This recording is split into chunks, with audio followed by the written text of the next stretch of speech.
chers amis, bonjour. Donc, dans ce 7e épisode de restauration de fauteuil Louis XVI, aujourd'hui, on va aborder différentes choses, à savoir, donc, comme vous avez vu dans les photos d'intro, que je vais enlever, que j'ai commencé d'ailleurs à enlever les assises, l'assise surtout d'un des fauteuils, parce que l'autre, j'attends un petit peu pour le faire, parce que donc il y a, comme vous avez pu constater, Indiana et Watson, parfois Indiana tout seul, parfois la fiancée d'Indiana, à moins que ce soit celle de Sherlock, qui vient de temps en temps dormir dans le fauteuil, malgré que le tissu soit tout pourri, hein, et qui est plein de poussière, de peinture, enfin bon, bref, ça ne dérange pas. Donc, par gentillesse envers eux, je vais pas ôter tout de suite l'assise du deuxième fauteuil.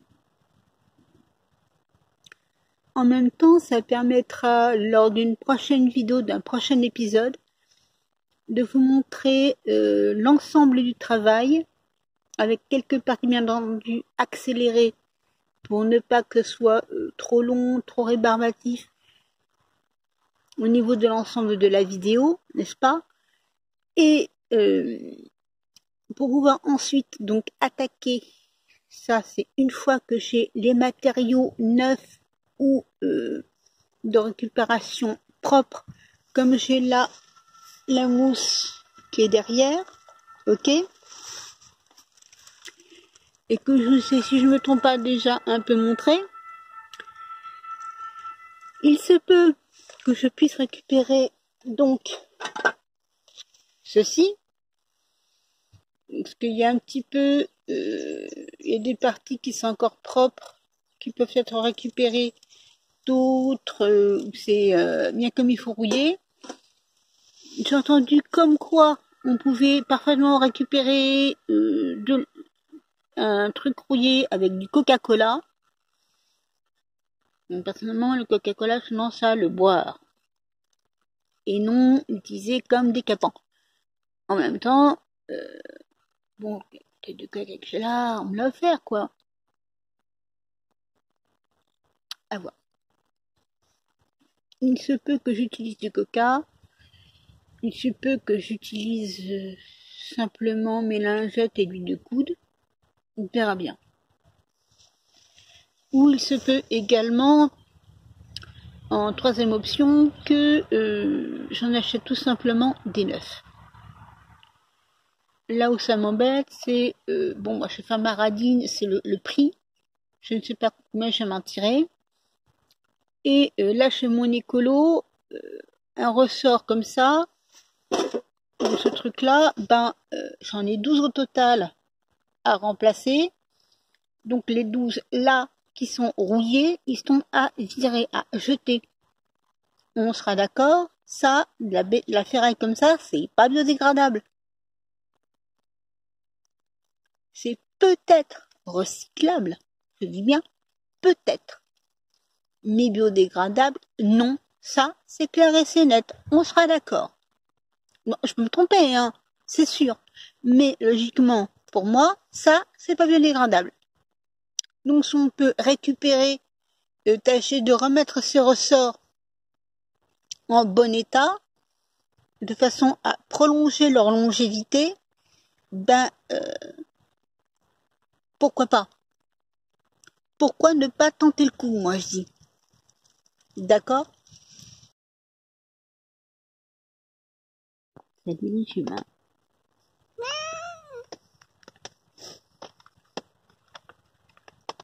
On rentre donc dans le vif du sujet, comme je vous ai dit. Donc là, vous voyez ce qu'on va attaquer.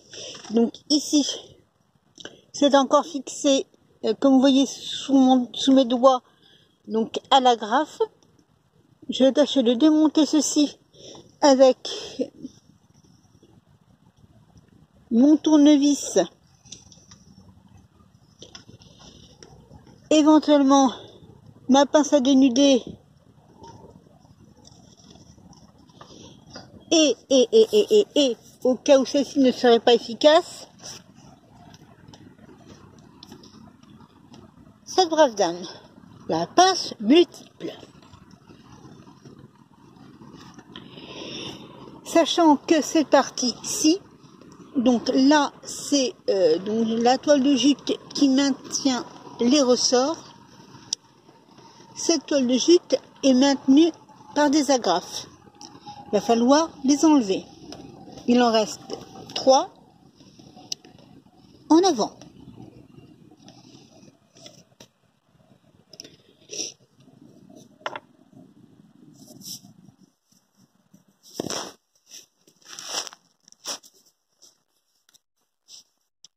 Sachant que là, pour tenir à la fois le portable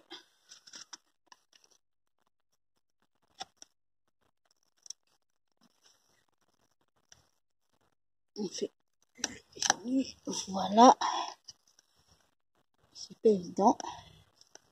Donc on passe la pointe du tournevis sous la grappe, comme vous voyez, et on fait levier.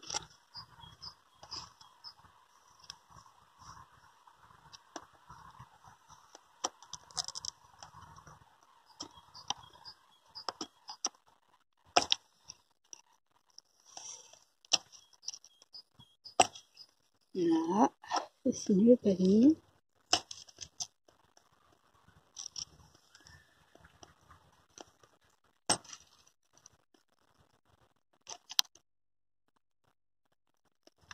Ah, ça vient, ça vient.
un chat qui fait sa sieste.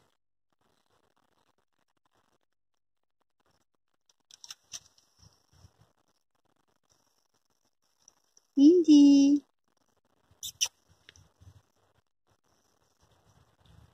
Non. C'était pourquoi? Tu viens me déranger dans ma sieste, c'est ça? Non. Je ne bougerai pas de moi. C'est un chat. Et j'adore ce chat.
Ouais.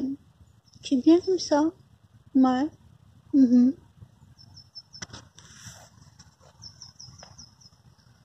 Ouais. Mais je vais faire une bonne sieste. Ouais, non, mais il y a un petit mot internaute quand même. C'est carré. Ouais, ben, mot internaute, tu m'excuseras, pour l'instant, j'ai entendu un bruit bizarre. Je dirais suspect.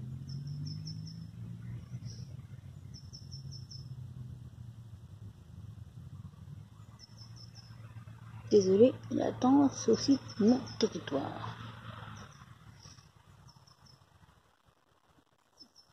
Indy, au lieu de te plonger directement dans les bras de Morphée, ça t'embêterait de dire un petit mot aux internautes, s'il te plaît.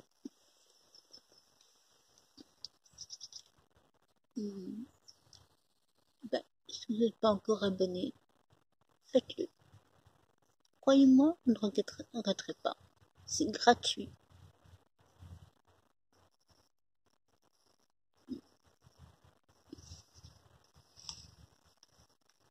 Oui, c'est gratuit et ça nous fera plaisir.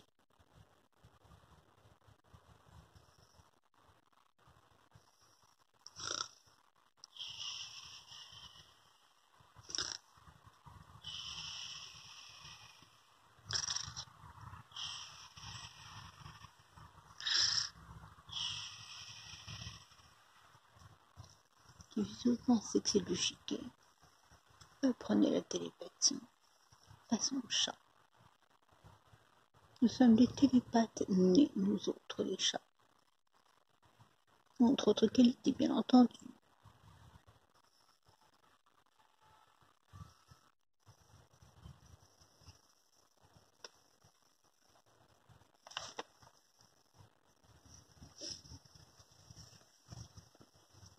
Indy. Et ce prochain coup, c'est Watson qui va le faire. Hein.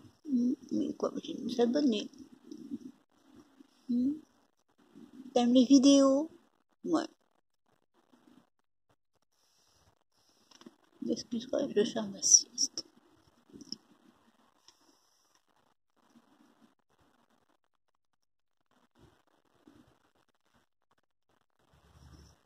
Tu sais que sur ce fauteuil, tu vas pas pouvoir faire ta sieste très longtemps.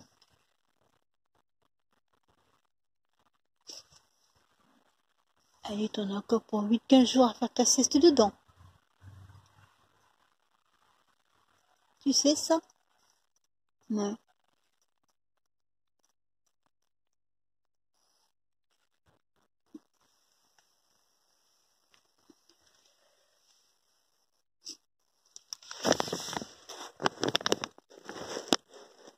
Quoi? Il faut s'abonner, je lui dis. Non. Tu peux mettre un peu plus de conviction, ça serait bien. Ouais. Être serein quand on fait ces vidéos. Parfaitement serein, comme moi.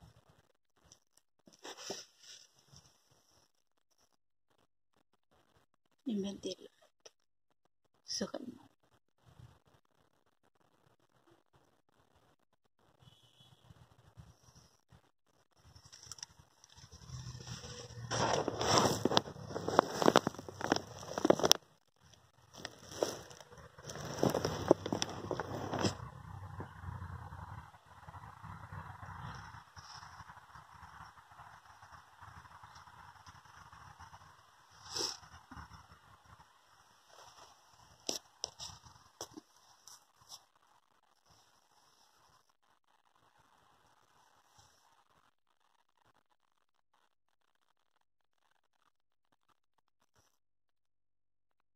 Eh bien, cette vidéo, chers amis, s'achève. Merci de l'avoir regardée.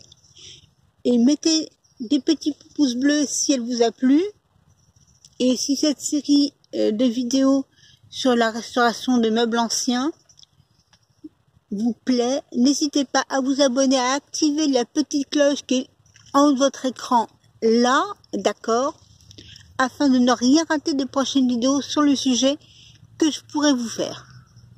Sachant que j'ai en idée de partager avec vous d'autres petits plans que j'ai en matière de meubles tout court, pas forcément anciens, mais des meubles, et de l'aménagement d'un logement. Parce qu'il est bien évident que quand on restaure des fauteuils comme ceux que je restaure, c'est pas pour rester dans un 2 pièces en toile. Soyons francs, hein. Donc j'ai d'autres astuces, d'autres plans à partager avec vous, d'accord, à peu près dans le même registre que cette restauration de meubles, restauration pour laquelle on va résumer grosso modo ce que je vais faire pour le prochain tournage, pour la prochaine vidéo, donc l'épisode numéro 8, à savoir donc ceci, là, ça sera tombé, ça devrait être tombé, ça sera tombé, il n'y aura plus rien, ça sera pas aussi lisse que ça, mais presque. Ok? Donc là, il reste encore quelques agrafes, il n'y en aura plus. Ici, les agrafes, logiquement, elles devraient tomber. Là, les clous de tapisserie seront logiquement tous tombés, d'accord. et j'aurai très probablement enlevé une partie du tissu, voire du rembourrage. J'espère avoir enlevé tout le rembourrage, mais si j'en ai déjà enlevé une partie, ça serait pas mal. Donc voilà, avec en plus bien entendu du décapage de vieilles peintures, parce que comme vous avez pu le comprendre, ça ne se fait pas comme ça en 2 coups de cuillère à peau. Donc voilà. Sur ce, je vous dis bonne semaine à vous, portez-vous bien et bon courage avec les grèves.